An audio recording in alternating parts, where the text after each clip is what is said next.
The following podcast is brought to you by CDKOffers.com. Use offer code DIESHRINK for 3% off everything on the website and Broken Silicon for 25% off all Windows codes. All right, on with the show.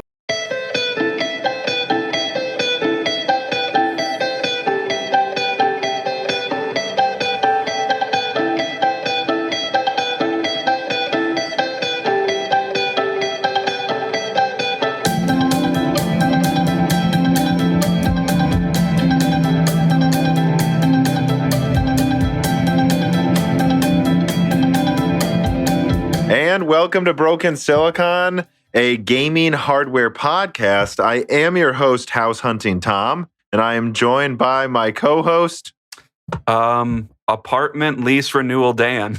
Ah, that's right. You did have one that kind of applies in the same vein.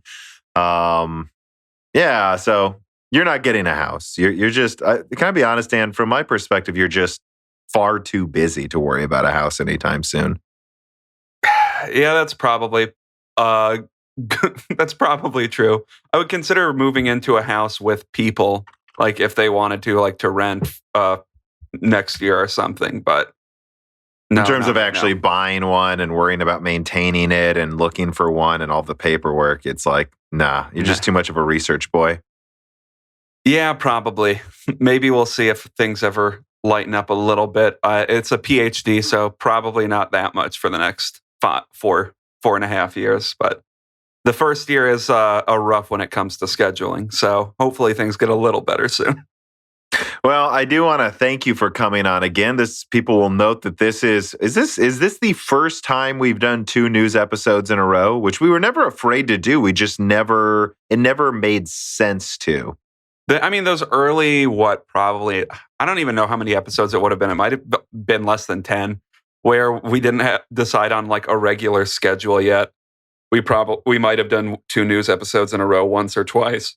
But like since I don't think so. I think I would do one of those solo ones. I remember I did a couple of those. Yeah, so maybe it is, or it's the first one where since we've decided that having a regular schedule is a good idea, at least. Yeah, the guest or special episode, and then in between that news episodes, which, I mean, it's not to say I'm not busy. That's part of the reason we are doing this. It has nothing to do with getting guests. Actually, there were 2 more guests that said yes today, Dan, by the way. Nice. Another one of them is a pretty big name, which I haven't even had time to talk to you about yet. I think I'm about as busy as you. I just have far more flexibility in my schedule in this stage of my life. Just like much more. My schedule is like a game of Tetris. You know, it's almost filling up, but I can move those pieces around, Dan.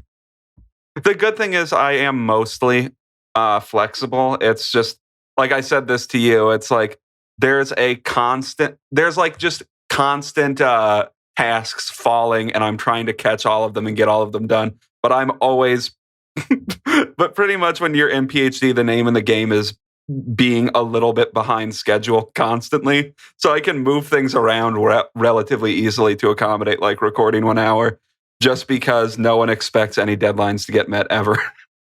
Now, do I still sound okay, Dan? You sound a little shaky right there. What about now? You're fine. Okay. I have to ask, and let me know if anything's changed, because let me just check one more thing here. Oh, no, it still looks fine on the back there in gain. Yeah, because Dan saw on the camera, I almost just dropped all my recording equipment off of this counter I'm using to record.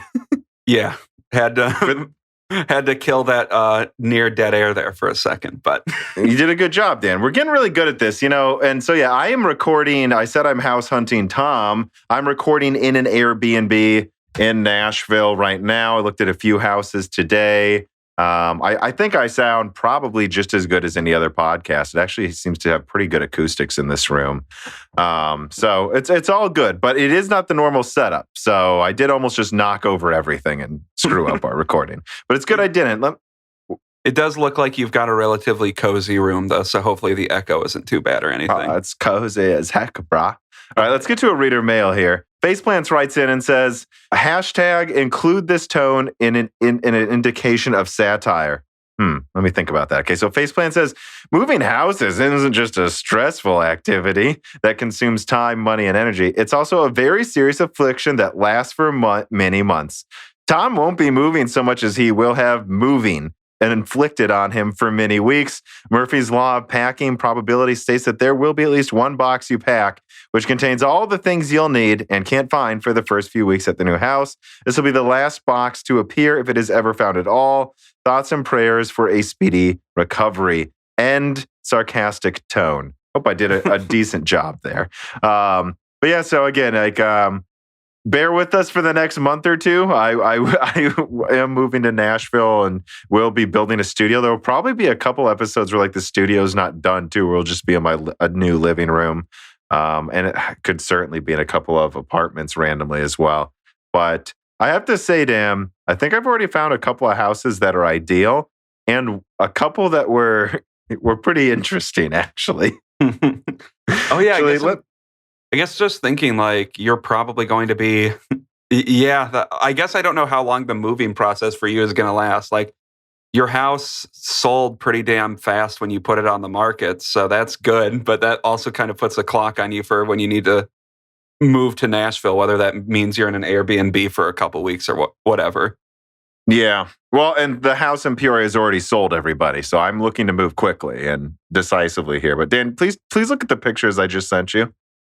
Did you send them to me over Facebook? Or yes, you did. Yeah. Now, this is the basement to the first house we looked at, which the upstairs and main floor were beautiful, gorgeous. I loved everything about it. But would you say the basement maybe isn't up to the same quality as a modern renovated house? Yeah, it kind of looks like the set of a horror movie.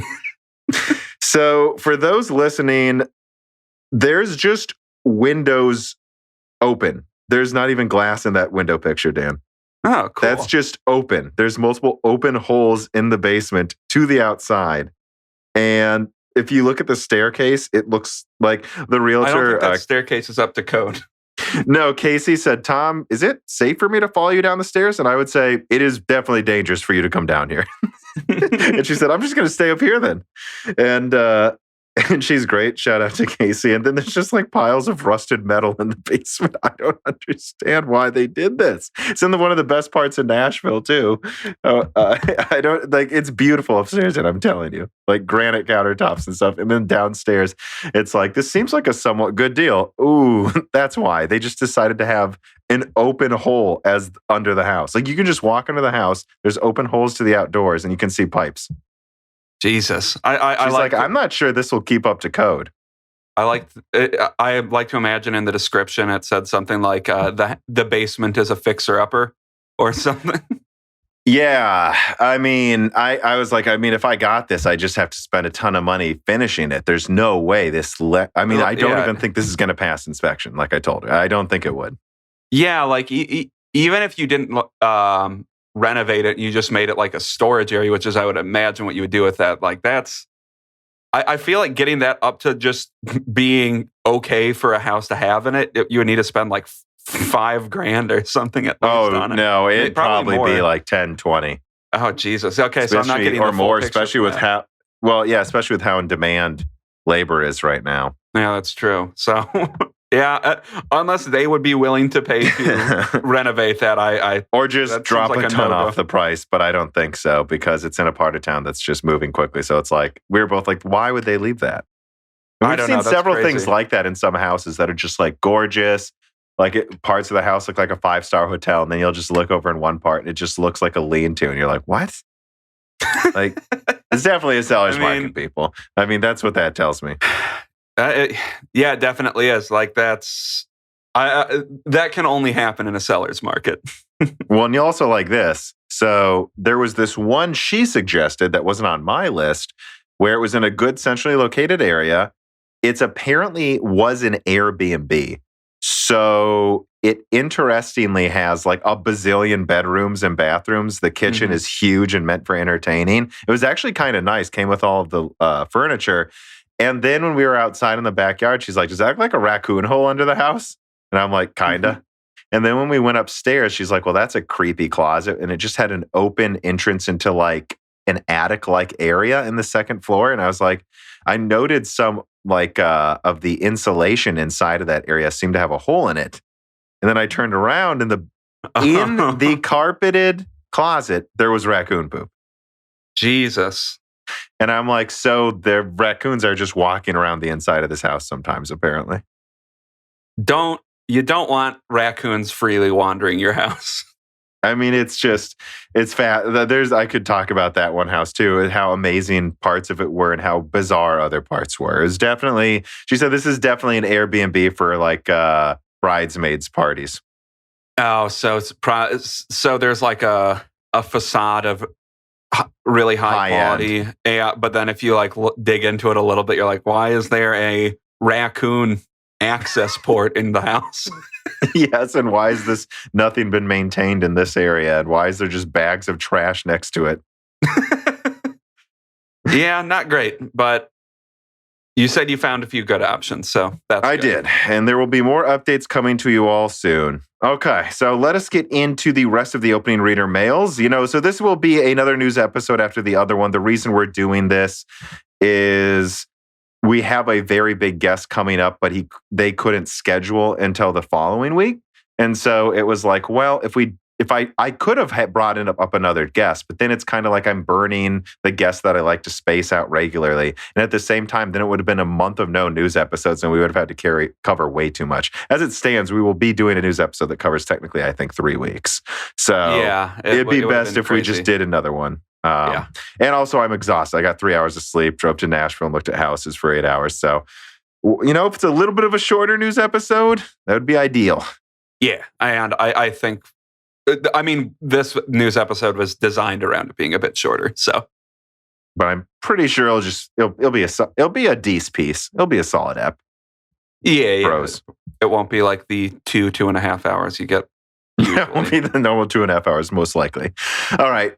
On to the reader mails. Mayo writes in and says, Tom, I watched your 6800 XT and 3070 reviews, and I have to say I was very disappointed to not see one benchmark that truly matters, Dwarf Fortress. When the game is complete in 20 to 30 years, every other game will simply be a mode in Dwarf Fortress with the characters replaced with a bunch of dumbass dwarves. Frankly, I don't really see any point in benchmarking anything else. And Carbon Cry then writes in and says, Tom, I watched your 6800 XT and 3070 reviews, and I have to say that I was very disappointed to not see the one benchmark that truly matters, Cataclysm Dark Days Ahead. When the game is complete in 20 to 30 years, every other game will simply be a mode in Cataclysm Dark Days Ahead, with the characters replaced with a bunch of dumbass cyborg psychic plantoids. Frankly, I don't see any point in benchmarking anything else. So I'm not sure what happened here. Sometimes we get reader mails in the reader mail channel where it feels like there was some kind of planned mutiny to mess with us while we're recording. But I did bring these joke questions up in the beginning just to mention, again, like, when you look at the games I'm benchmarking, and it's like, well, why did you benchmark this and not that? It's like, well, honestly, I just benchmark the games I'm playing now. And some of them are qualitative and some of them are quantitative to make sure we establish a baseline. And again, you have to do some average frame rate benchmarking, I think, just to make sure the card's working. Because every now and then I test something and be like, well, that seems off. What's going on here? Yeah, and I don't know.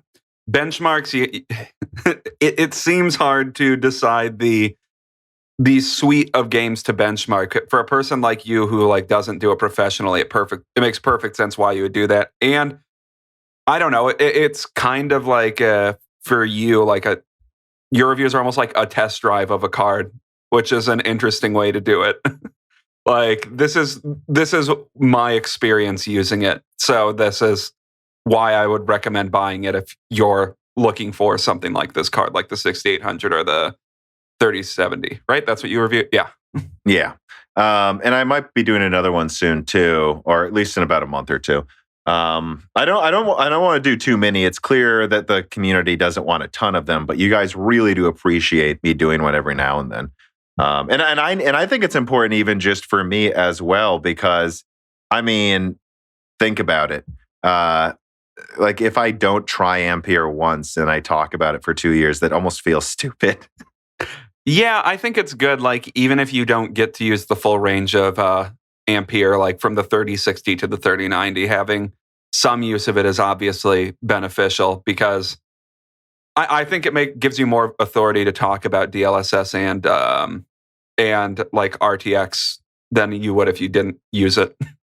Yeah, and I guess to be honest, I don't know why more people don't do it this way. I think if you think about who does the best benchmarking, it's like, well, I'm just going to probably go to Gamers Nexus and Hardware Unboxed because of how easily I can replicate their results most of the time, and they do so many games and so many cards. I don't know why most test houses bother to compete with them, and they'll like spend a week just never endingly going between rigs benchmarking after benchmark after benchmark after benchmark. You'd almost think it'd be better if a lot of the smaller tech tubers did 15 to 30 minute reviews where they actually show the games they're playing and they're like, this is what it was like going from my 2060 to a 3060, and so this game, it didn't really matter. And overall, I've got to say, I didn't notice it that much, or I did notice it that much. I feel like getting like a handful of reviews like that next to the big quantitative benchmarks from Hardware Unboxed and such makes a lot more sense. Because if you like trust a YouTuber, like, don't you more want their opinion than them to try and obviously fail to compete with Gamers Nexus or something? Well, yeah, it's like when doing any type of analysis, I guess we'll say, like they are doing their thing where they make a ton of data and it's for you to comb through and look through all of that, but they're not making that much qualitative assessment. There's some obviously that they're including with their conclusions, but I think if you're not able to do that high throughput, like testing a ton of cards in a ton of games, it's not worth really doing it if you're just testing half the cards, half the games. I think just doing a more qualitative review makes a lot more sense. Yeah, more qualitative focused, shall we say. Yeah. All right, let's get to the corrections and omissions then. Hislarian Bitrot writes in and says, in Broken Silicon 92, I think when you were talking about the beer riots at a game, you're thinking of the 1974 Rangers Indians with 10-cent beer night, massive riots, and the fans literally stole the bases when the Cleveland fans were not brawling. The Cleveland players defending the Rangers. Oh my God. I just love that. They like let us at them, and they're like, "No, we're just playing against them. Don't hurt them." Hey, man, that's why you don't get sports fans drunk. It's like that's a thing in like England. Just football hooligans. Yeah. They encourage it. That's just a fun thing. They just all fight each other. At least, hey, the U.S. is perfectly capable of doing the same thing with our sports if we're given enough alcohol. Well, and again, I said this in the Discord when people brought that up first in the comments of that episode, which of course you guys get access to the Discord if you support us at Patreon. And I was like, 10 cent might as well be free. Like even back in the 70s, and I'm pretty sure there was a more recent one where it was like $1 or $2, by the way. I'm pretty sure there was another one recently where it got pretty bad. Probably not as bad as that. That's insane. But, where you have the baseball teams banding together to defend against everyone. I mean, the only other sports event that I can think of there was a basketball game where the basketball players went into the bleachers and started punching fans. I guess this stuff happens. Yes, it happens. It's just ridiculous. It's hilarious. QH Freddy writes in and says, in Broken Silicon 92, talking about a hardware unbox video, I think you are overstating the impact of the NVIDIA driver overhead. Okay, so yeah, this is the Video Hardware Unboxed found DirectX 12 driver overhead that can severely limit performance of high-end NVIDIA graphics cards in in a decent amount of games in certain scenarios. In Horizon Zero Dawn at 1080p, ultimate quality with a 3600X, the 3090 only trails Navi 22 cards by single-digit percents when it's using Zen 1 and Zen Plus CPUs, often underclocked. And it really becomes a problem above 1080p. I personally appeared to run into this issue when testing a 5600 XT versus a 2080 Super in Warzone the other week, where the particular minimum frame rates were basically the same between a 2080 Super and a 5600 XT. This was 1080p at low settings at 100% and 125% resolution scale with a 3600. This one is definitely significant, I guess, if you are playing the game competitively. For me, this is definitely pushing me towards finding a 6700 XT. However, in campaign, where I was playing the game at 133% resolution and 1440p with mostly ultra settings, a few short tests I did showed the 2080 Super coming out well ahead, as it generally does in other games. In short, my opinion is that in 1440p with high to ultra settings, even a 3090 with a 3600 is not more limiting for NVIDIA than it is for AMD. Only at 1080p or Zen and Zen Plus CPUs is it a problem. I mean, it's a fair point, but I would say, like, I just define what you mean by overstating because you found a serious example. So I think when these cards are, the way I would put it is, when these cards are performing so close to each other, I don't think I am overstating it. It's not like we're talking about before where the 2080 Ti was like whatever, right? 30% or more better than a 5700 XT. We're talking about cards that are razor finish is in a lot of games, and all of them are trading blows. And I guess NVIDIA is better in ray tracing in some games, but like that's the only advantage you can really say anymore, besides DLSS and a handful of titles that you better be playing if you're bringing that up. Like, I think this is a thing that kind of nullifies some of those advantages NVIDIA has. Nullifies probably isn't the right word, but I'd say this is something that you just need to consider openly now. Like, you really need to check what settings and games you play. And let us not forget the 3090 is a fucking $1,500 graphics card. And if it ever comes close to these other cards, it's insane. It's insane, guys. Come on. Yeah, and it's like I'm looking at it, and I'm looking at the benchmarks again right now. I don't think that's overstating to say that if you have certain CPUs, even if they're relatively older or lower end CPUs, like mid-range CPUs from a year ago, the fact that the 3090 gets worse performance than a 6800 in some games is worth mentioning because you're CPU bound when you're with a 3090. I think that's worth mentioning at least. And I don't know, I guess you can say you're overstating it, but you in your own testing found an example of it. And yeah, the issue is mostly in 1080p, but the issues do continue to persist into 1440p a little bit. Yeah, I just think it's, I mean, overstated. I said, my recollection is I tweeted with a couple people like Nerd Tech on Twitter, and it was like, I'm just saying this is a very serious issue that people can't just go, oh, certain scenarios and move on. This is something anyone looking to buy these cards should be looking into. Anyone, because this is a very, this should make you take pause, I think, when you're spending, when graphics cards prices are this much out of control and AMD's this competitive with NVIDIA again. It's like, this is, I don't know, I think it's just as major a factor as DLSS. And I think I did even say, and if I didn't, I'll just say it right now. It is worth mentioning that these rigs, I think if you're people building some of these rigs, like question your thinking if you have like a 1600X and you're getting a 3090, maybe consider also upgrading your CPU if you haven't for 3 years and you're running a mid-range CPU from back then. I mean, I think that's a fair point, but my counter would be, I'm not talking about the extremes here. My concern is more in the middle that people need to think about, right? Like, so if in his example, he's talking about a 3600, okay, or a 3600X, how much better at gaming is a 2700X than a 3600X? Really? 10%? 15%? All right, so maybe it's not an extreme, like Hardware Unboxed, I think, found some games with 20 to 30% differences due to this. So maybe it's 10, 15% difference. But a lot of enthusiasts bought 2700Xs, a lot. That was an enthusiast CPU that was being compared to the 9900K, even if it cost half as much. And with that in mind, you can't tell me some people with a 2700X isn't considering maybe not a 3090, but a 3080. So yeah, the extremes of like a 30% difference with a 3600 and a 3090, I don't think that's going to happen. But I do think there's scenarios where someone with a 2700X wants to get a 3080, especially if they somehow found a way to get one near MSRP. And then when they try to get it, they find it's 10% weaker. So what does that mean? So it's just flat out losing to the 6800 XT in a lot of games. That's a problem. That's a real problem. Yeah. And I don't really know what else you can say. Like, yeah, the if you don't have the right CPU in some games, a lot of AMD cards right now will outperform a NVIDIA card that's $700 more expensive. I think that's notable. All right, story number 1.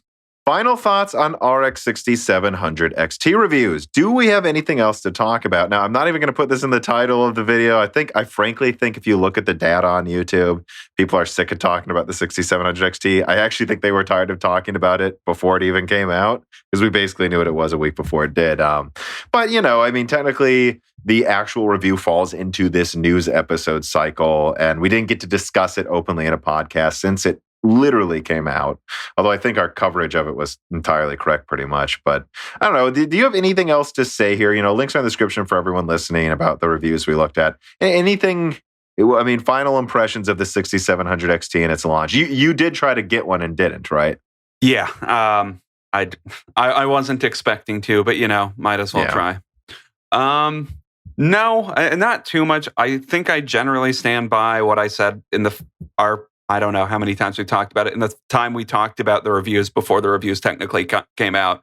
I mean, we're not going to go and look at the frame rates for every single review and talk about the frame rates, because that would be a boring conversation. But I don't know. I guess it's a little closer to the 3060 Ti than what I was going off of. So I guess expecting. So I just add that caveat in. It's a little closer to the 3060 Ti.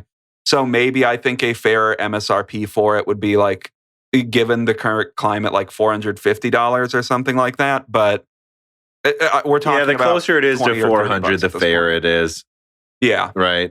And I think there's no doubt that AMD was definitely, in a normal world, would have probably made this $399. I think they would have for sure. And from what I'm seeing, I personally I think it is a $399 card, but that's just not what the market dictates right now. It's an $800 card in the current market. So, and if it had 8 gigabytes of RAM, I bet they would have still done the MSRP at 400. Although MSRP means absolutely nothing right now, but I bet they would have done that. It's just when they see 12 gigabytes, they're like, you know what? Let's push it the extra 5% and then just kind of justify it as a 3070, because at the end of the day, these are going to sell for higher prices. So we might as well take more of a cut for ourselves. Because again, that's the thing to remember. When NVIDIA prices their cards at $399, well, I guess they are doing some AIB cashback things that I covered in the Ultimate Play article. But for the most part, they're making less money from their own cards sold at MSRP. And they don't make a lot of reference cards, but AMD does. And so they don't see any of that money when AIBs mark things up 50%. From their perspective, they might as well just make more reference cards that relative to what NVIDIA would do and try to keep more of a cut for themselves. I don't know. Do with that what you will. My summary of the performance is it is weaker than the 3070 in raw performance when VRAM isn't an issue. Although, again, as I've shown in my reviews, it often is an issue.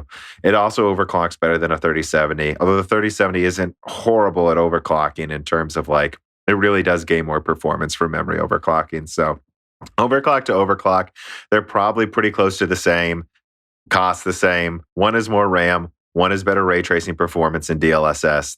They're pretty close. I don't know. It's what would I recommend overall? I think it just depends on the person. For pure gamers, if it's below 500, I would typically lean a little towards the 6700 XT. But at the same time, if you do other things or there's a specific game, there's plenty of people who should get the 3070. That's really all there is to say, I think.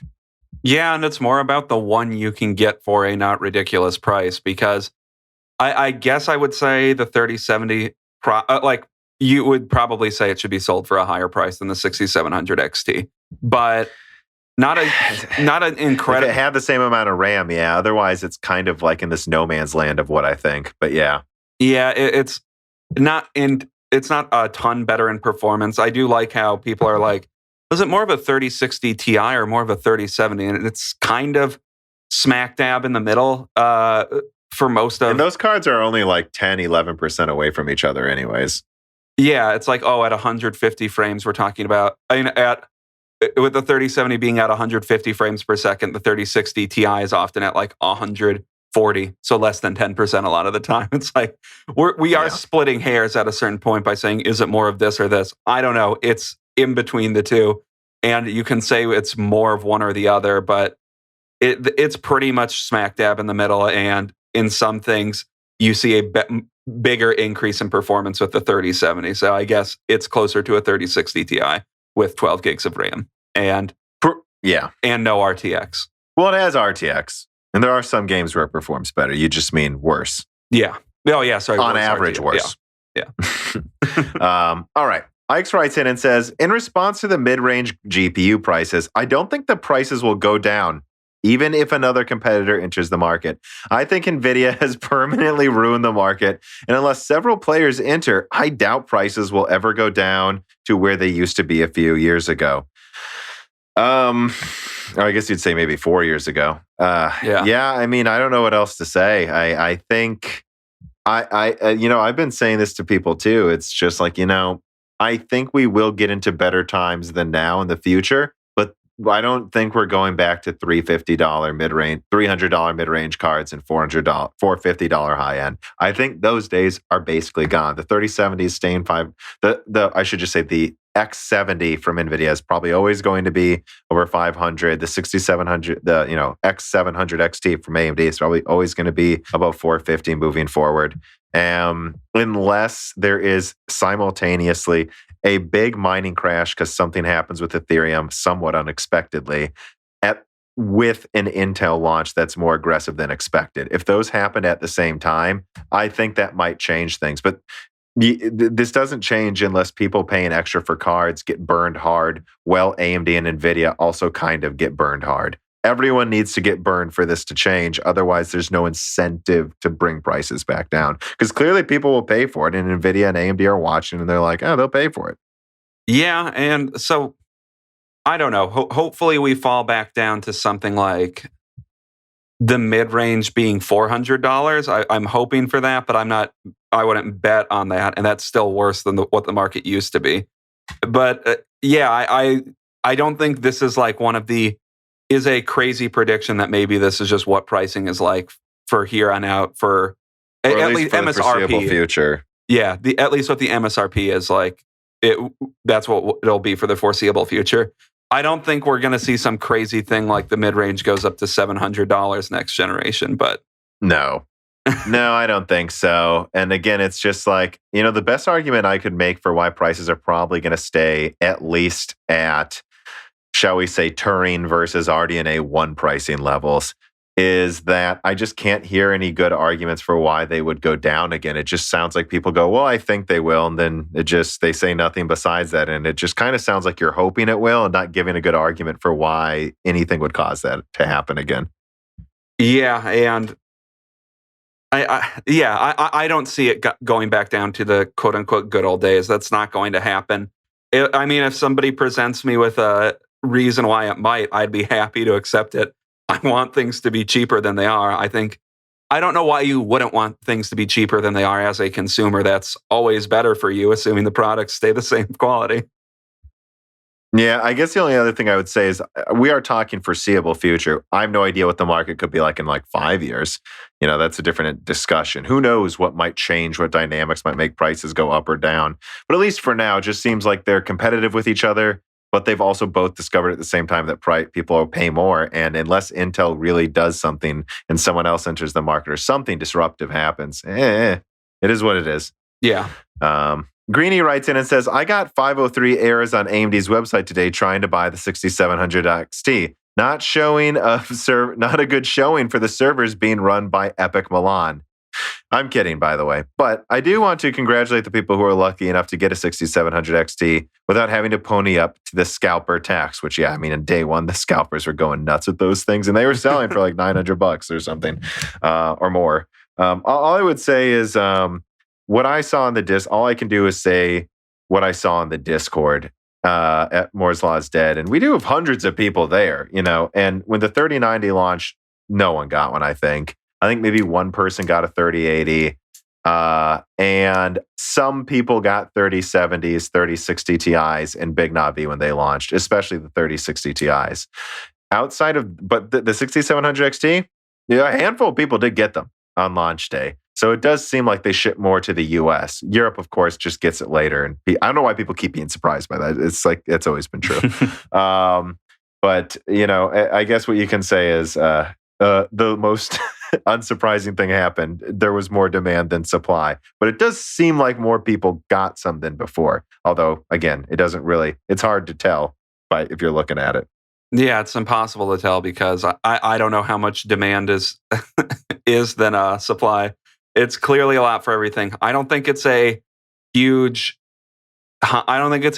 super hot take to say, though, that a card that's way smaller than the 3090 would be released in higher supply. I think and you far would higher too. Like it's like, by the way, just it's lab. The 3090 and 3080 effectively didn't launch until November, if you ask me. Yeah, and I don't know. It's good to see that some people in your Discord got it because I don't know. There could be some sampling that error there or whatever, but that does say that it was a little. Well, I'm better. only comparing it against other times in the Discord, is what I would say, right? Because I'm not going to compare it to anything else, because obviously these people are trying far harder than the average person. These are enthusiasts for the most part in the Discord. Yeah, that's true. All right, let us get to story number 2. AMD 3rd Gen EPYC Milan review. A peak versus per core performance balance. And this comes from AnandTech. I'm going to quote some sections of it. The arrival of AMD's 3rd generation EPYC processor family using the new Zen 3 core has been hotly anticipated. The promise of a new processor core microarchitecture, updates to the connectivity, and new security options while still retaining platform compatibility are a good measure of an enterprise platform update. But the one true metric is platform performance. Z and Zen 3 score ultimately per core performance leadership in the consumer market back in November, rose expectations for a similar slam dunk in the enterprise market. Today, we get to see those results. The top processor from AMD is the EPYC 7763, a 64-core processor at 280-watt TDP, offering 2.45 gigahertz base and 3.5 gigahertz boost. AMD claims that this processor offers plus 106% performance in industry benchmarks compared to Intel's best two socket 28-core processors, the Gold 6258R, and plus 17% over its previous generation 28-watt version, the 7H12. From a competitive standpoint, Milan continues to strengthen and maintain a very stark one-sided performance advantage against its biggest competitor, Intel. Rome had already offered more raw socket performance than the best Intel had to offer at the time, and the gap is currently quite large as Intel has not updated in that time. Intel has stated that its Ice Lake Xeon SP family will come sometime soon. However, unless Intel manages to close the core count gap, AMD looks to be in a good shape.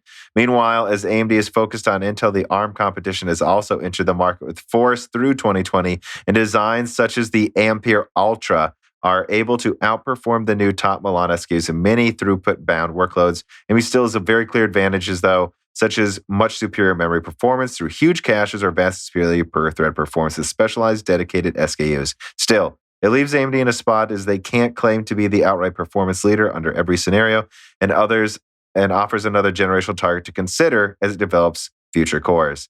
AMD sets its own bars quite high with Milan. By aggressively emphasizing its performance gains in the middle of the product stack, the general enterprise market will look on these parts very favorably, in AnandTech's opinion. There's always room for improvement, but if AMD equips themselves with good I/O updates next generation, EPYC could stand to gain better than generational performance gains again in the future. But as it stands, the product itself with Milan is a very solid offering in light of the competition or lack thereof. So, that's what there is. I'll be honest too, I kind of forgot about this launch covering everything else, so we really did have to cover it in this Broken Silicon. I don't know. Did you look at these benchmarks at all, Dan? I looked into them a little bit. I think the big takeaway is AMD's new CPUs are pretty much, for servers, are pretty much universally dominant over Intel's current offerings, which isn't a surprise. Mm-hmm.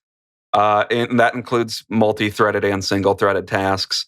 The one thing I'll say is there is a new competitor, the Ampere Ultra, which I looked into a little bit, where they're in some multi-threaded performance, they're not thrashing AMD, but they're beating them pretty heavily. And like low single digit, or are they like 30, 40%? 30% in some tasks. Okay. It's that's a win. It's pretty isolated, and it's only an ARM though, so that because Ampere doesn't have an x86 contract. But I looked into that company a little bit. They sell literally one product right now, I think. So, they sell one product specialized in doing that one thing as of right now. Yeah, but that is something for AMD to try to conquer next. And of course, we have rumors of Zen 4. We've had those rumors for like over a year of Zen 4 being at least 96 cores. And so, yeah, if they increase, IPC by a similar amount as we should expect with a Zen number increase, and then, they add 50% more cores. Yeah, if it comes out in under a year, they could just dominate everyone at everything. AMD could almost get there, and I'm sure there will be other cases where they lose. I know someone's going to yell, "Well, there's this one." It's like, okay, I know, but they'll pretty much be almost complete leadership at that point.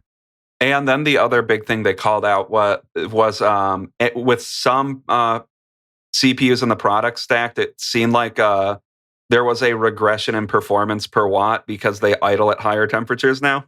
So I don't know. Mm-hmm. Maybe that needs to be called out too, or somebody will say this was a biased outlook on the new EPYC chips. But there's not much to say. AMD is, especially when compared to Intel, is the best option in new servers. Like whether they need to keep server needs to keep using Intel just for legacy reasons. That seems to be the only reason to buy them at this point. Yeah, and just those legacy contracts and legacy what do I want to say, app reasons. I mean, I'd say it can't be understated how big of a deal it is that Zen 3 brought this level of an IPC, and then in addition to slight clock speed increases at the same time. Like this was what Intel had, and a lot of licenses are per core. So as long as Intel still kind of had per core, even parity, there was, I mean, and you look at the memory controllers, Intel still had, about as many channels, or I think as many, if not more channels than AMD, depending on the platform. So it's like, well, same memory bandwidth, same per core performance, the license is per core, and they have, there were reasons people were sticking with Intel, just so everyone's aware. But AMD just winning in a per core basis, this is the devastation event, pretty much. And I'm, of course, Moore's Law is Dead leaked that proof of 40 core Ice Lake last week in the that Intel video, AMD should worry video. And so that's out there. Intel does have a 40-core Ice Lake coming. I don't see it as being completely ubiquitous, though. I don't think we should be so sure it'll be niche, but I think it's going to be lower volume and a stopgap to Sapphire Rapids. And 40 cores is not 64, but it should just about close the per core, I think, performance with Ice Lake IPC. It'd still probably be a little behind, though, so I don't know. I would still just point out, though, 40-core Ice Lake versus 64-core Zen 3 is a better situation than 28-core Cascade Lake versus 64 Rome. So I don't know if you could necessarily call it Intel catching up, but maybe a better situation for some customers soon if they can get Ice Lake out in a couple months. Yeah, and I don't know. Of course, you need to mention that these are also, they're comparing older Intel chips to the newer ones. So yeah, obviously when Intel comes out with that 40-core Ice Lake, there's probably going to be, the market will probably be a little bit more equal than it is right now. And I don't know, purchasing decisions for what you buy in a server are a lot more complex than why you choose to put your CPU in your personal system. So the same calculus doesn't go into building a server, obviously. Yeah, like superscalers like Amazon, they'll take as many cores as you can give them based on what I'm told. I mean, theoretically, there's probably a core count where they'd say, well, maybe we don't technically need more than that per socket right now. But assuming you can scale bandwidth, they'll pretty much take as many cores as you can give them. But that's not the whole market. And there are a decent amount of people that I've talked to recently that are like, 32 cores is enough. 48 cores is enough. We'd really rather have 48 core systems. So if Intel can get to like 56 cores with Sapphire Rapids, again, they'll make up some ground that they've lost to AMD potentially in terms of what people actually need in their configurations, even if AMD's at 96 cores. Although again, if AMD keeps the IPC lead, it doesn't really help. I mean, yeah. And there's Sapphire Rapids better win that, which it could. I don't know. Well, and I don't know. I hope for Intel's sake that they do. Hey, competition is good. Timo writes in and says, thinking how tech events like announcements, keynotes are like a Super Bowl of tech people enthusiasts, carnival and celebration. People gathering here in the Discord in a similar fashion when we had specific time points. How do you in the US, Canada, or North America people keep up with managing time zones and calendar times? Contingent is wide in this way to include such a big variety that it must be a chore, especially in this internet time of video streams from other continents like Europe. It's difficult to know what time each event happens. Well, yeah, I just brought up this reader mail because, yeah, I mean, we completely lost track of the Zen 3 launch next to being sandwiched between the 3060 and 6700 XT launch. Technically, we're supposed to be a gaming hardware podcast. So I didn't feel bad about it, but yeah, it is hard, Timo. I mean, it's what time zone are you? Kansas? No. Central time. Apparently Nashville's still Central time as well, by the way. Is Kansas? I think Kansas is Central time, isn't it? That might be Mountain. Yes. No, I think it's Central, yeah. And it's also important to remember. So I guess the same time zone, but you got the state wrong. And it's also important to remember, I don't know, there's 5 time zones in the US, and if tech-related stuff, pretty much everything comes out of California. So it's usually Pacific time that you have to keep track of with tech news, at least in the US. I guess for the most part, yeah. I guess Eastern is kind of considered the standard time zone in the US because that's where most of the business hubs are. So there's some stuff based around Eastern, but I don't know. It's not that hard in my opinion. I mean, keeping track of all of that and trying to go to watch a bunch of events live, that can be difficult, but that's just because everything happens all over the world now. So sometimes there's a thing in Germany or Japan or something too. Yeah, there used to be a lot of Tokyo events for game shows, and it'd just be yeah, I'm not watching it live. Sorry. Yeah, I've accepted that I'm not going to watch every event live too. Yeah, I mean, the hardest part is really scheduling live streams for Moore's Law is Dead. And I usually lean towards 4 or 5 p.m. Central time, because then it's after both Central and definitely Eastern people are off work most of the time. And then also Pacific Standard Time people are hopefully about to get off work so they can catch the end of it. And then that would also be, I know people in Europe complain, it's late at night here. It's yeah, but it's late at night for you. And in America, people just got off work. That's the best I can do. I believe that's also about lunchtime in Australia. So and then we have a decent amount of fans there. So that's usually why live streams are around 4 or 5 p.m. now. Well, it is impossible to have a perfect time. And every YouTube audience has this, that's an appreciable size, is you're going to have fans pretty much, if you're based in the US, Europe, and Australia. So that's setting an ideal time zone between 16 hours or something? That's not really possible. Yeah, we do our best. Yeah. Yeah. Let's just admit it, nobody wants to pay full price for those Windows 10 professional keys. But shopping for deals on eBay can be a risky process that wastes your time, which is why you should simply just go to cdkoffers.com. cdkoffers.com offers an assortment of Windows software products, Steam games, Origin games, Uplay games, and even games on Xbox and PlayStation. Help out Moore's Law is Dead and save yourself some money by using offer code BROKENSILICON for 25% off all Windows software and Die Shrink for 3% off everything on the website. Use CDK offers today.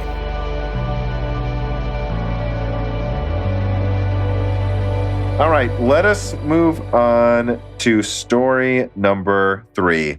Moore's Law is Dead and Nerd Tech disclose AMD's DLS competitor is not on the horizon. And this is also following up a direct confirmation from Scott Herkelman that AMD will have a DLSS competitor this year. So I'll do my write-up, and then I have a few things to talk about on this. So, AMD has confirmed its DLSS competitor is planned for this year, and seemingly not a rush product lacking its own advantages. It indeed seems it isn't coming anytime soon. Both NerdTech and Moore's Law is Dead confirmed via Twitter that when Scott Herkelman says 2021 launch, he is unlikely to be talking about anything in the first half of this year, and certainly not in the next month.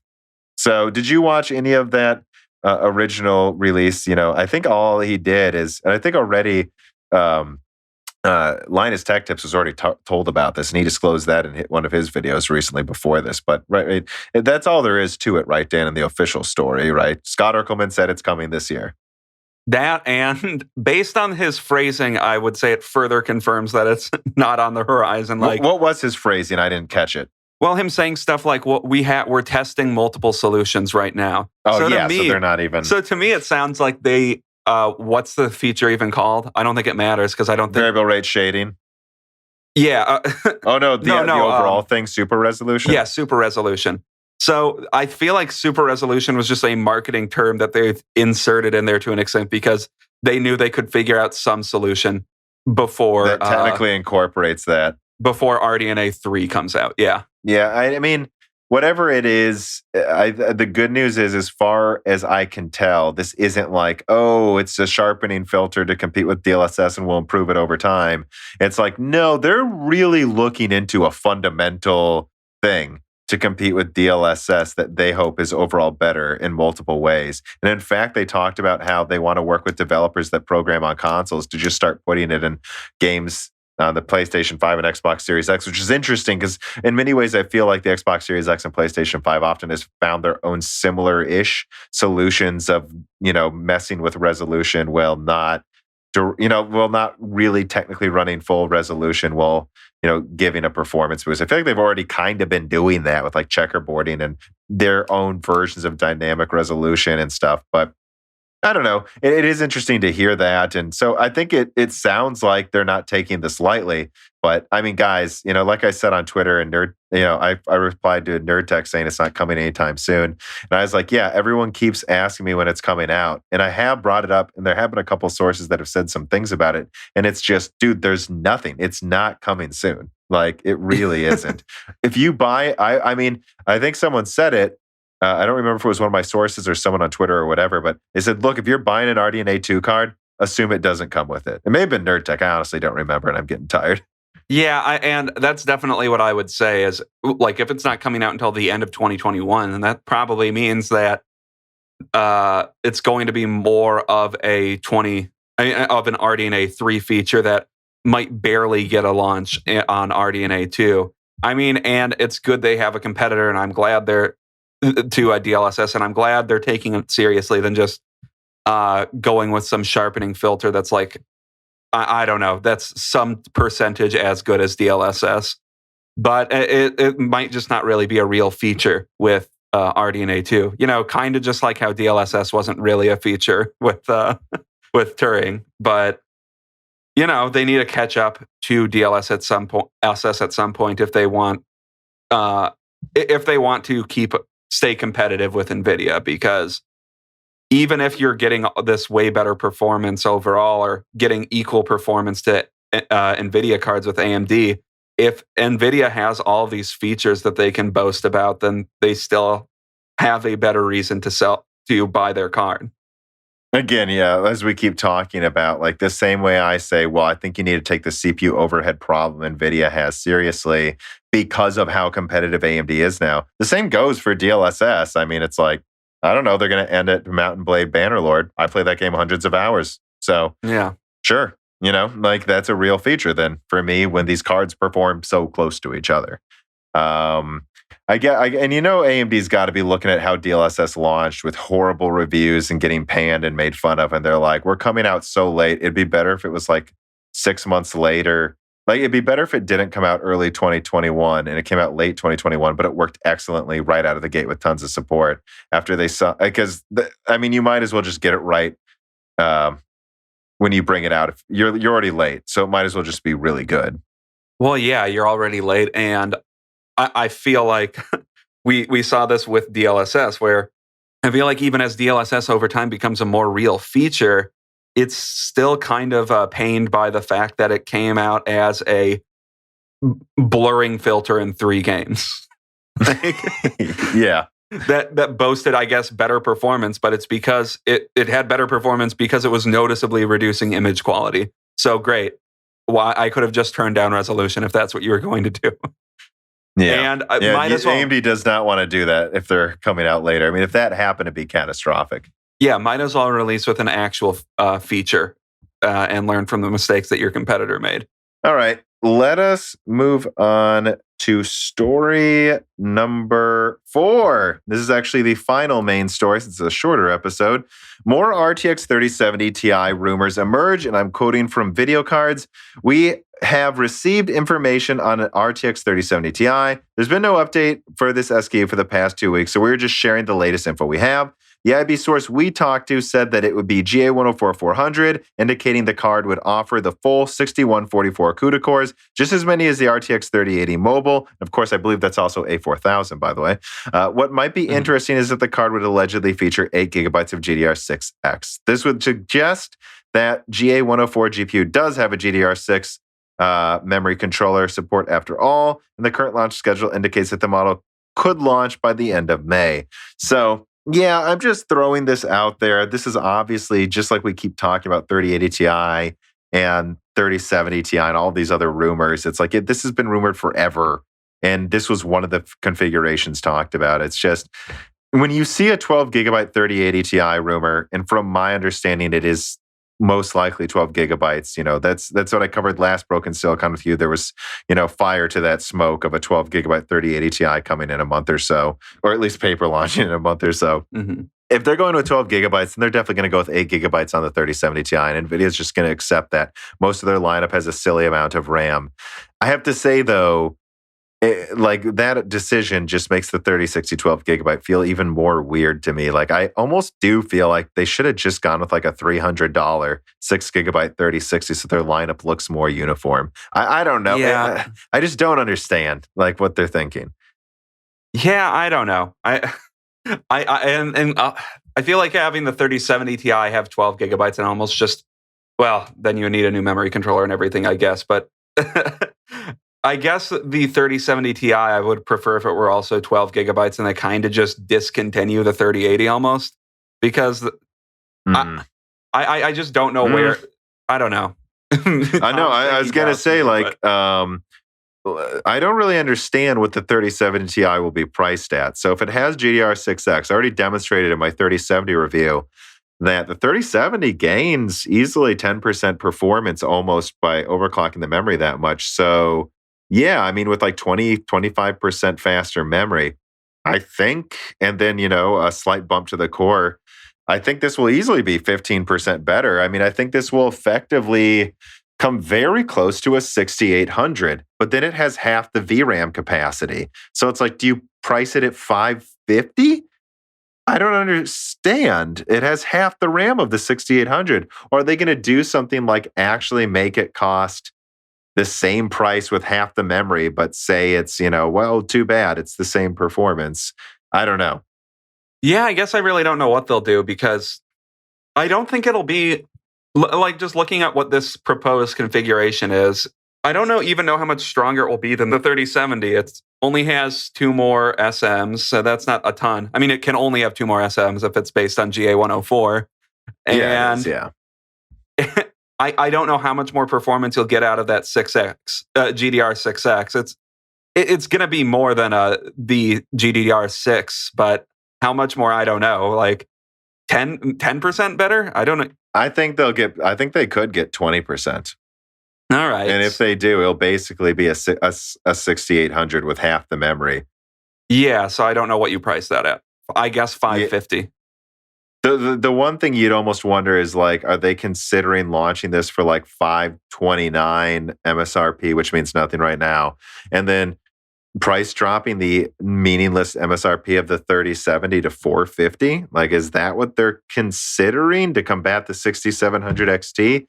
I don't know. That just seems weird to me. I don't. I know their yields on GA104 are very good, so it would make sense why they may want to make a souped-up version. But again, it's like, God, if it just had 12 gigabytes somehow, it'd be way better.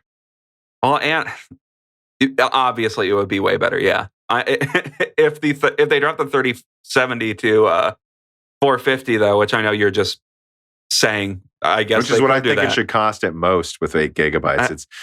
Adding more performance to this, there are multiple games where it was handicapped with 8 gigabytes. I mean, in my 3070 review, the conclusion I came to is like, man, if this just was like 20%, if they just overclocked this by like 15% and gave it 16 gigabytes because of its superior ray tracing performance and kind of Ampere's ability to, or Ampere's inclination to perform a little better relative to RDNA 2 and 4K versus 1440p, they would have almost had a 6800 16 gigabyte if they just pushed it farther. But without the 16 gigabytes, I'm like, all right, I guess it's stronger. But I'm telling you, I have multiple games that are handicapped by 8 gigabytes of VRAM, even in 1440p, even in games that are a couple years old.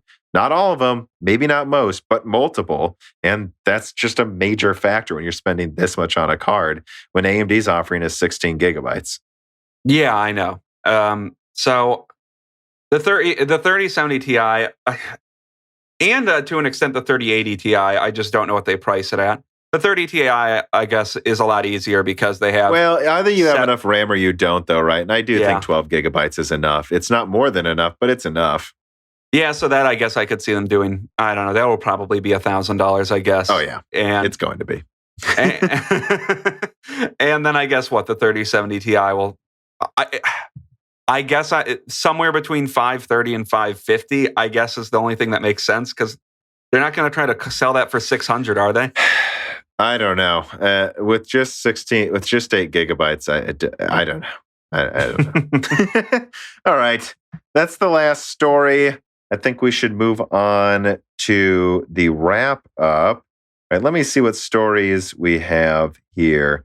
So, of course, this is the stories that we didn't think were big enough to be major stories, but we wanted to touch on. I mean, I have one link here. I don't know how much we need to dwell on it, but I mean, all of NVIDIA's mining locks are bypassed in multiple ways. There's drivers that have removed the lock on the 3060. The T-Rex miners seem to work with some cards if it was plugged into a monitor. There's a bunch of ways to bypass NVIDIA's supposedly, ironclad mining limiter. I don't even understand. They're just making this harder for gamers. It's stupid. Well, it's also awesome that they're cordoning off mining cards now. So now the 3060 is cracked. I don't know how much GA106 they're planning on sending to those CMP miners, but now gamers are double screwed because there's the CMP cards that aren't useful for gaming, but there's also fewer GA106 dies because now they're going to that. And again, if they would just produce extra cards for gamers, you could at least hope some gamers got a hold of them instead of miners. But the second you make it only able to mine, it's like, all right, I guess that's just some of the capacity not going to gamers ever. Yep, and now they cracked it in T-Rex miner, which everyone knew that they were going to crack. Which is what I use.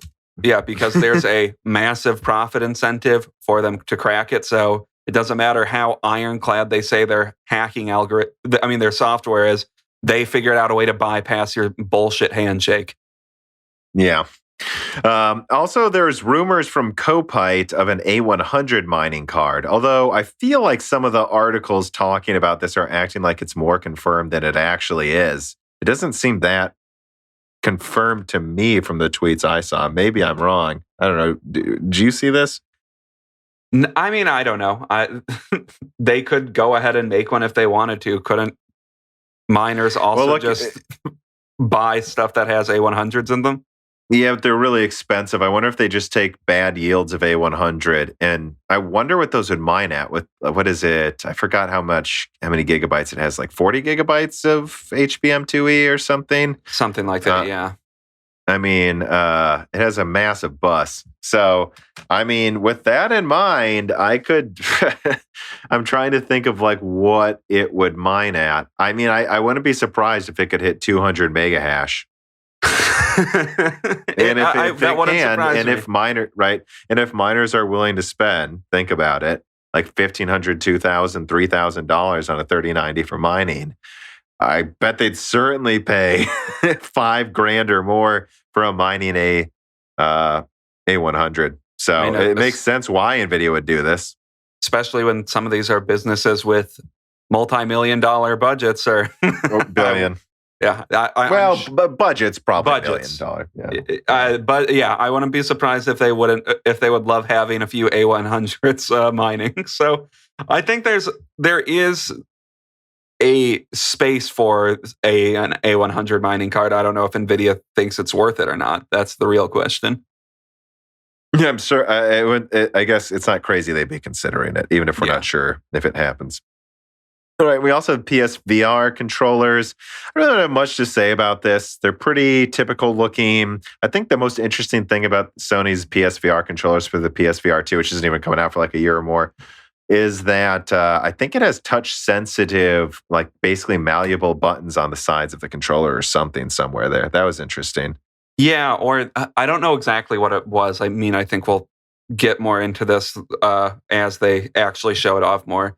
It looks like, yeah, they're going to be trying to employ some type of virtual button with it, with PSVR, which with that haptic feedback, if it were specific enough, could just kind of feel like a real button too. Yeah.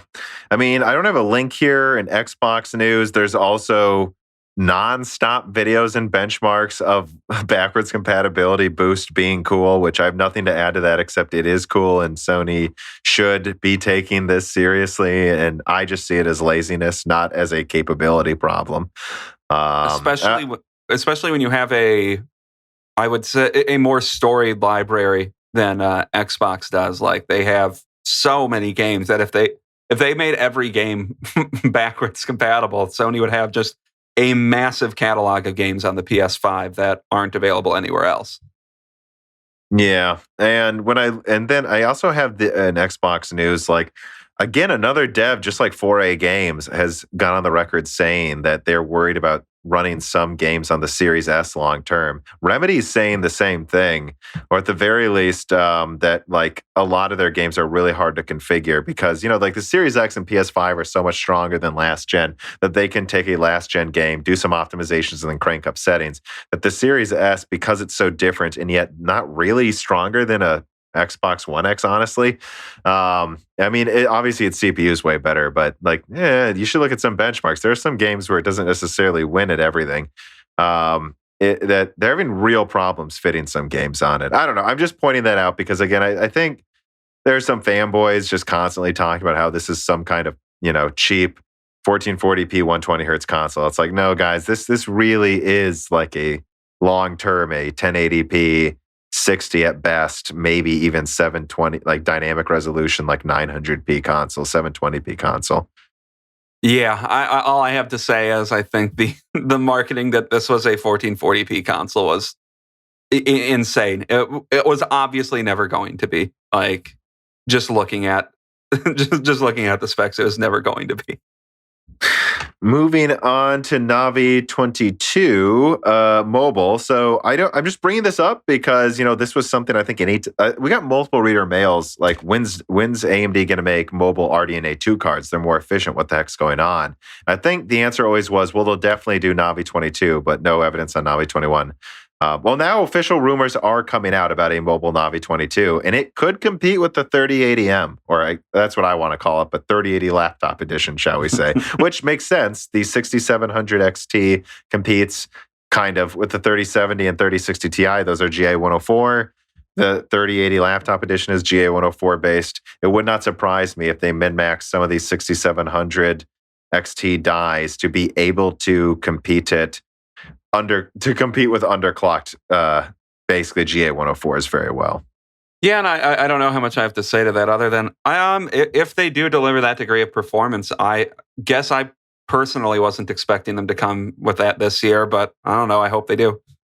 I would recommend that article too from Video Cards. They have a pretty good chart that organizes the many TDPs of GA104 and 106 into like their performance brackets roughly, and I'm like, there's a useful comparison of how AMD can compete. The 30 power configurations on Ampere of Ampere mobile, and then there's another massive Intel vulnerability. Links in the description. Actually, I heard this one could be catastrophically bad. I'm too tired, too busy, haven't had time to look into it. Just another FYI. DRAM prices going up. And I don't know, Video Cards put out a leak that was my exact headline pretty much for my Alder Lake IPC and multi-threading performance leak from a month ago. Nice. Did it have the cool exclusive? Yes, it did. Good. Yeah, whatever exclusive means. I mean, I've almost put exclusive in titles recently, and I just keep going, no, I can't be sure someone else hasn't talked about this. See, the problem with putting exclusive, I feel, in the title of an article or video is I feel like you're assuming all of it's exclusive. To say exclusive in this in this space, you need to do your due diligence. Okay, has anybody said that before? Like, once again, with politics leaking, like, like if you have a, the person you're talking to, this is the first person they've talked to generally with journalists. It's different here, and don't call something an exclusive unless you know it. And I feel like that's the whole point that's being made here is all of the video cards constantly calling information exclusive when you or some other YouTuber has talked about it in the past.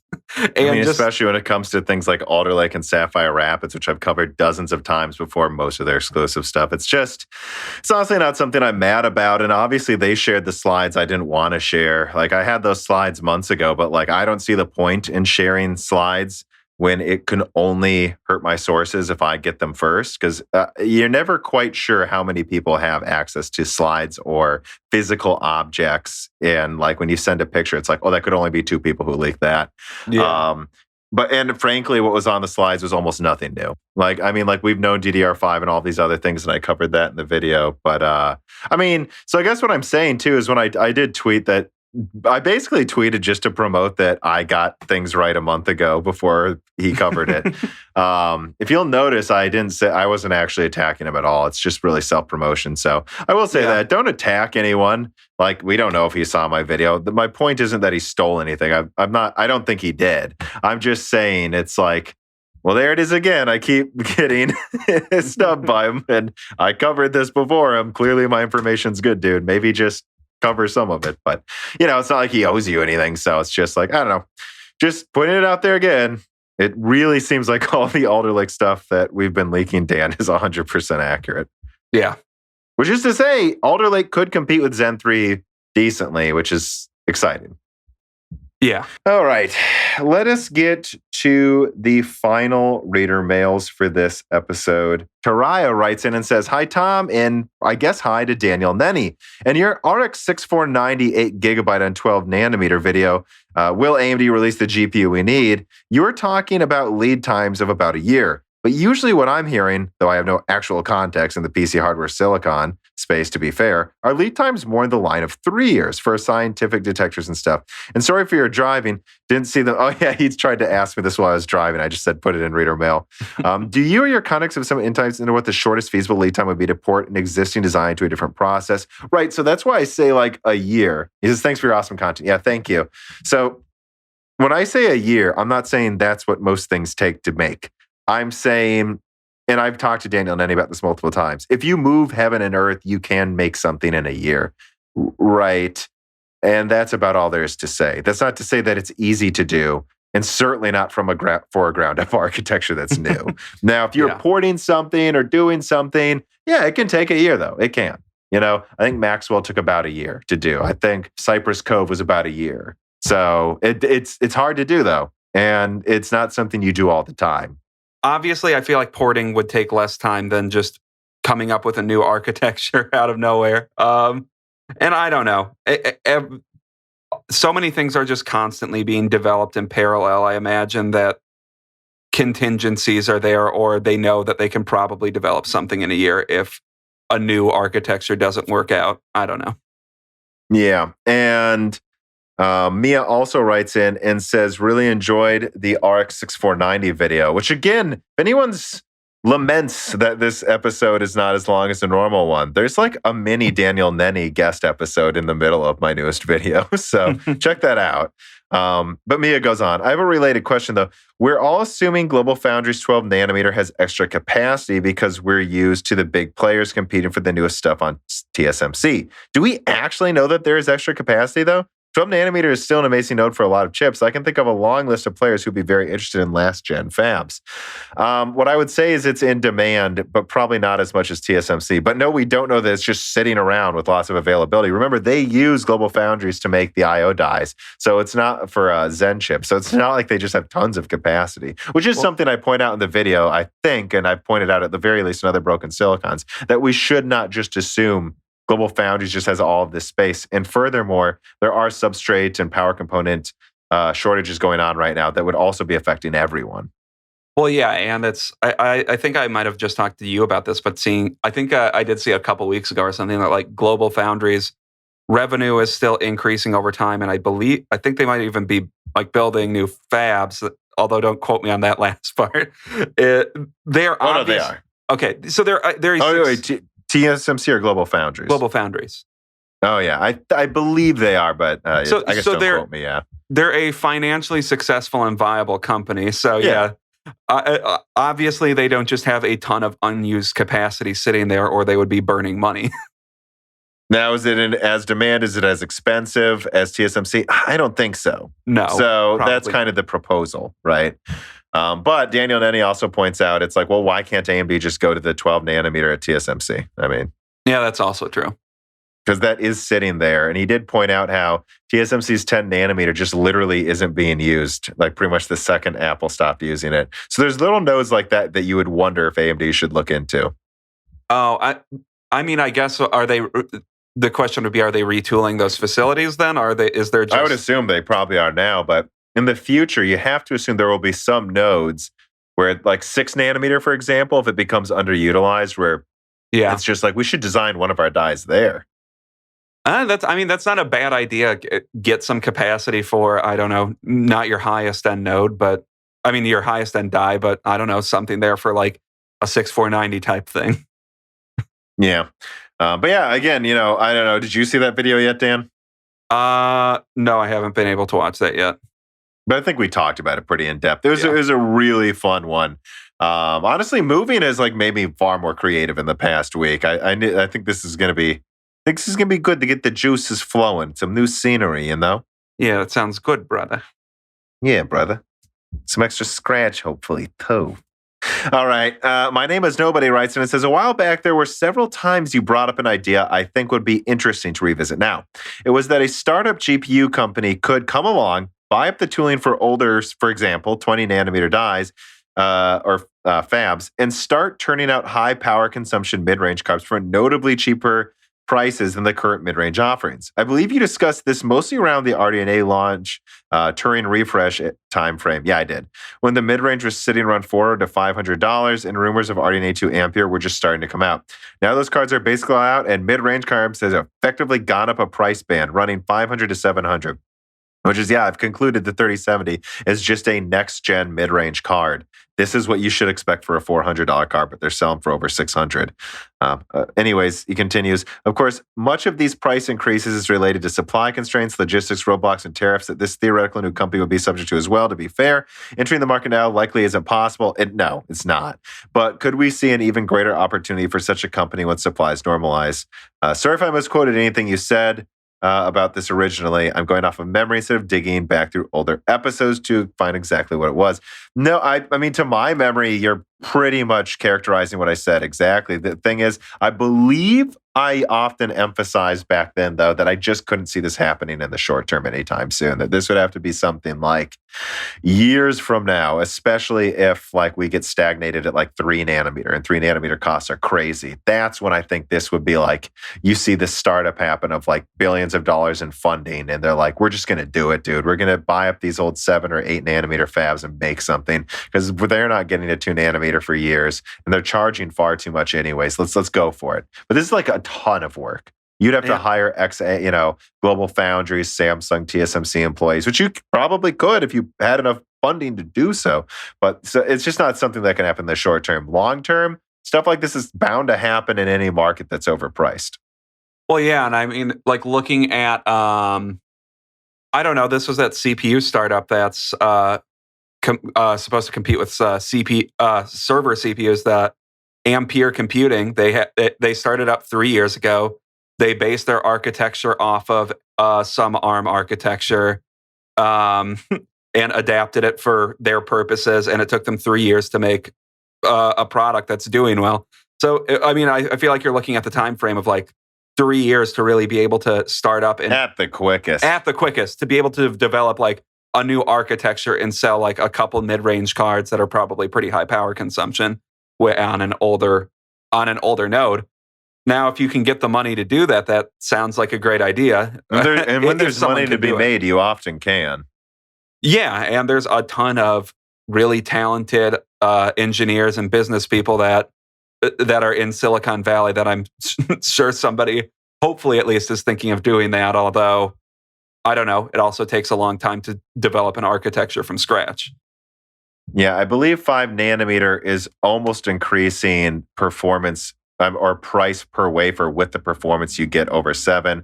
If 3 nanometers worse than that, if it literally gets to a point where it's like 3 nanometers, like, 50% better than a 5 nanometer product, but then it costs twice as much, I think, and that'd be like 2023. I think that's when you'll see an enterprising person before 3 nanometer comes out, see the writing on the wall and go, okay, we need 5 years to make this happen. Yeah. And that's near the end of this year where you'd see maybe a few years of this renaissance of like a new company just coming in and, well, TSMC's stuck on 3 nanometer going, guess what? Here comes 7, 8 nanometer chips. Yeah, they're crazy less efficient, but they're $100 and the same performance is what they're charging, $500 for. Or probably not 500, but like 200, baby.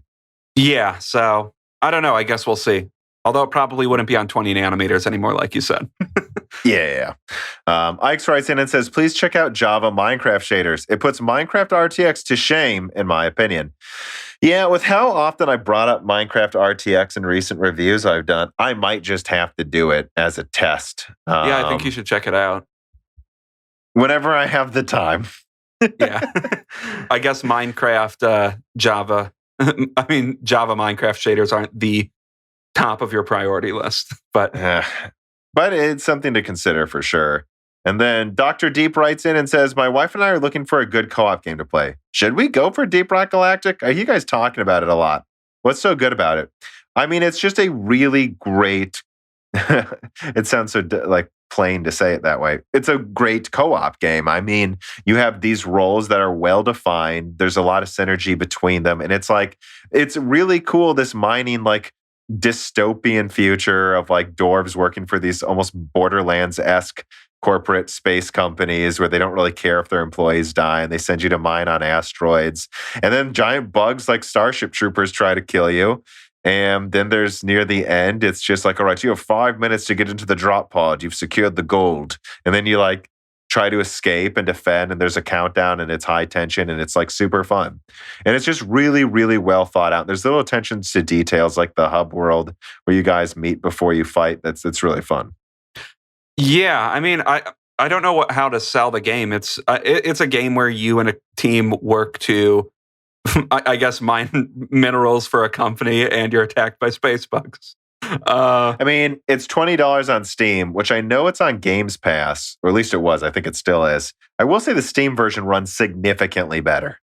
Like less bugs, loads faster, better performance, like significantly better. And that if you want this, it's definitely worth buying to keep. And I guess as one way to market the game, it's not that hard to run. I think it's pretty, and it only takes up 2 gigabytes. So I actually think in a world of 500 gigabyte Call of Duty installs, a 2 gigabyte game is somewhat of a marketing point. That's because it's, randomly generated. So it can and so every level you go into is a little different. And so it is fun. Like, because when you play co-op with friends, you're talking to them, having fun, drinking a beer with them usually while you play. So you just want more to do. And the fact that each level is a little different means you can just keep playing it with your friends. And there's tons of unlocks. Yeah. And that's, I guess, the other thing I would add is there's a lot of replay value in the game. Or since it's procedurally generated and the procedural generation is pretty good, there's a lot to do, and they give you enough upgrades and crap to keep wanting to go and do another mission. So I don't know. I would check out gameplay quick and see if it's worth it. I think it's a really good game, though. Yeah, no, it's great. Well, that's it, Dan. I mean, I think it's probably a shorter episode than usual, although compared to some guest episodes and other ones we've done in the past that were news episodes, I think there's a standard length for a podcast. So I would hope that people, are you not entertained? It's a bit shorter, but I feel like, I don't know. Podcasts always get longer over time, it feels like just podcasts in general. If you look at the start and end of a podcast or later on into the podcast, they seem to always increase in length for some reason. So this episode is kind of just a normal old length episode. Pretty much. And I mean, I have to thank you again for doing this. You're incredibly busy, and basically your commitment to the channel is every other week, and then most of the die shrinks. And doing this again really does help me out, space out the guests. And again, having something, let's just be honest, it's easy for me and you to do this because we're so familiar with each other that we can just get running and rolling quickly. There's none of the worrying about, is the mic going to be set up? Or it's just we're ready to hit the ground running. And so, I don't know, thanks to Dan, and I hope you guys are happy. I am exhausted. I got 3 hours of sleep driving into Nashville in the morning and looking at houses all day. A couple of them have really cool rooms for studios, guys. I'm very excited. And I will not be getting the house that just straight up is a pile of rust in the bottom with open holes to the outside. And a raccoon could just walk in that house and go upstairs. Well, yeah, that's that. Tom, you're thinking. And one did in another one, apparently. Tom, you're thinking of it wrong. It's not that the house isn't finished. It just comes with a little work to do. Like buying windows for the basement. I mean, it's like, okay, guys. Okay, guy, whatever. I guess you just don't care.